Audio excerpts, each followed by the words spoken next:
Welcome to delta physics.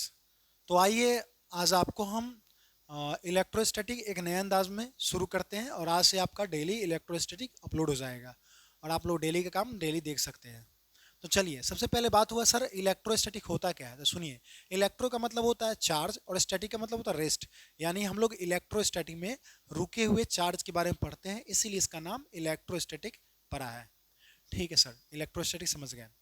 उसके बाद जैसा कि आप यहाँ देख रहे हैं कि हमने लिख रखा है पहले से कि इलेक्ट्रो का मतलब होता है, इलेक्ट्रो का मतलब होता है, इलेक्ट्रो का मतलब होता है क्या, चार्ज। और स्टैटिक का मतलब होता है रेस्ट, यानी रुके हुए चार्ज के बारे में पढ़ते हैं, इसीलिए इसका नाम इलेक्ट्रोस्टैटिक है। ठीक है। उसके बाद हम दूसरा इसका बात करें तो आप बोल सकते हैं चार्ज क्या होता है। तो आप बोल सकते हैं यह एक प्रॉपर्टी है, मतलब यह एक प्रॉपर्टी है जिसके वजह से बॉडी एक तरह का इलेक्ट्रोस्टैटिक फोर्स या मैग्नेटिक फोर्स अनुभव करता है। मतलब आप बोल सकते हैं, कोई आपको बोलेगा चार्ज क्या होता है तो बोलिएगा चार्ज एक तरह का प्रॉपर्टी है जो जिसकी वजह से बॉडी एक तरह का इलेक्ट्रोस्टैटिक फोर्स या मैग्नेटिक फोर्स अनुभव करता है। अंग्रेजी में बोलना होगा तो बोलिएगा charge is property by virtue of which object और particle produce and experience electrical and magnetic effect. तो आप ये भी बात बता सकते हैं।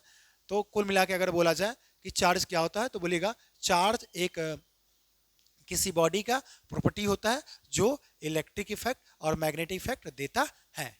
ठीक है सर।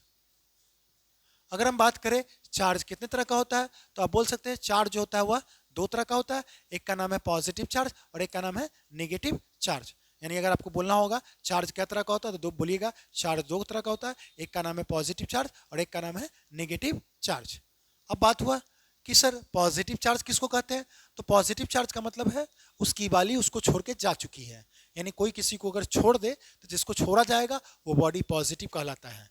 तो मैंने बोला उसकी वाली उसको छोड़ के जा चुकी है, या इसी को आप बोलिएगा डिफिशियंसी ऑफ इलेक्ट्रॉन, इलेक्ट्रॉन का कमी, या इसी को आप बोलिएगा इस बॉडी की कुछ इलेक्ट्रॉन इसे छोड़ के जा चुकी है या जा चुका है। इस तरह के बॉडी को हम पॉजिटिव चार्ज बॉडी बोलते हैं। ठीक है सर।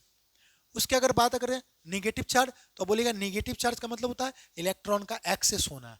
पॉजिटिव चार्ज का मतलब था इलेक्ट्रॉन का डिफिशियंसी होना, निगेटिव चार्ज का मतलब है इलेक्ट्रॉन का एक्सेस होना। यानी excess of electron is called negative charge body.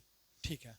उसके बाद अगर हम बात करें तो आप बोल सकते हैं कि पॉजिटिव पॉजिटिव अगर दो चार्ज हो या निगेटिव निगेटिव दो चार्ज हो, यानी दोनों सेम चार्ज है, लाइक चार्ज है, तो यहाँ पे रिपल्सन होगा। यानी पॉजिटिव पॉजिटिव या निगेटिव निगेटिव यानी सिमिलर चार्ज है तो इसके बीच में रिपल्सन होगा, और डिसिमिलर चार्ज होगा उसके बीच में अट्रैक्शन होगा। ठीक है। तो देखिए प्लस प्लस या माइनस माइनस रिपल्सन होगा, बोले तो लाइक चार्ज होगा। Minus plus plus minus attraction होगा, बोले तो अनलाइक चार्ज होगा। ठीक है सर। उसके बाद इसका हम बात करें प्रॉपर्टी ऑफ चार्ज का तो आप बोल सकते हैं पहला प्रॉपर्टी चार्ज जो होता है वो स्केलर क्वांटिटी होता है। चार्ज कैसा क्वांटिटी होता है, स्केलर क्वांटिटी होता है। उसके बाद दूसरा प्रॉपर्टी चार्ज होता है वो एडिटिव नेचर का होता है। एडिटिव नेचर का हम बताते हैं, एग्जांपल के लिए हम समझाएं, जैसे मान लीजिए +2 कूलम -3 कूलम +7 कूलम, ऐसा कुछ लिखा हुआ है। एडिटिव नेचर का मतलब इसको जोड़ दीजिए, एल्जेब्रिकली जोड़ दीजिए।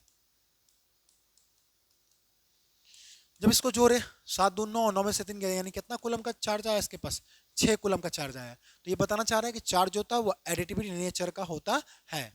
उसके बाद अगर हम बात करें, उसके बाद बात करें चार्ज है तो मास होगा, ये बात याद रखिएगा। चार्ज है तो मास होगा। अगर मास है तो चार्ज भी हो सकता है या नहीं भी हो सकता है, लेकिन एक बात याद रखिएगा, चार्ज है तो मास होगा, लेकिन अगर मास है तो चार्ज हो भी सकता है और नहीं भी हो सकता है। ठीक है सर। उसके बाद बात करें हम तो आप बोल सकते हैं कि चार्ज जो है कैन नॉट एग्जिस्ट, मतलब चार्ज एग्जिस्ट नहीं करता है किसके बगैर, मास के बगैर। यानी जहां पे मास नहीं होगा वहां पे चार्ज नहीं होगा। इस बात को जानकारी आपको दिया गया है। उसके बाद अगर हम बात करें तो आप बोल सकते हैं कि आइसोलेटेड सिस्टम के लिए, किस सिस्टम के लिए, आइसोलेटेड सिस्टम के लिए चार्ज जो होता है वह कंजर्व होता है मेरे भाई। और इस केस में न तो इसको हम क्रिएट कर सकते हैं न तो इसको हम डिस्ट्रॉय कर सकते हैं। उसके बाद अगर हम बात करें किसी बॉडी पे चार्ज एग्जिस्ट करेगा तो वह Q बराबर प्लस माइनस एनी के फॉर्म में एग्जिस्ट करेगा। ठीक है ना। और इसी को हम बोलते हैं क्वांटाइजेशन ऑफ नंबर। किसी बॉडी पे जो चार्ज एग्जिस्ट करेगा वो क्यू बड़ा और प्लस माइनस एनी के फॉर्म में एग्जिस्ट करेगा, और इसी को हम क्या बोलते हैं, क्वांटाइजेशन ऑफ नंबर। ठीक है सर। उसके बाद अगला बात करें तो अगला प्रॉपर्टी है चार्ज जो होता है वह क्वांटाइज्ड होता है। इतना बात को आप याद रखिएगा। मिलते हैं हम लोग अगले वीडियो में नए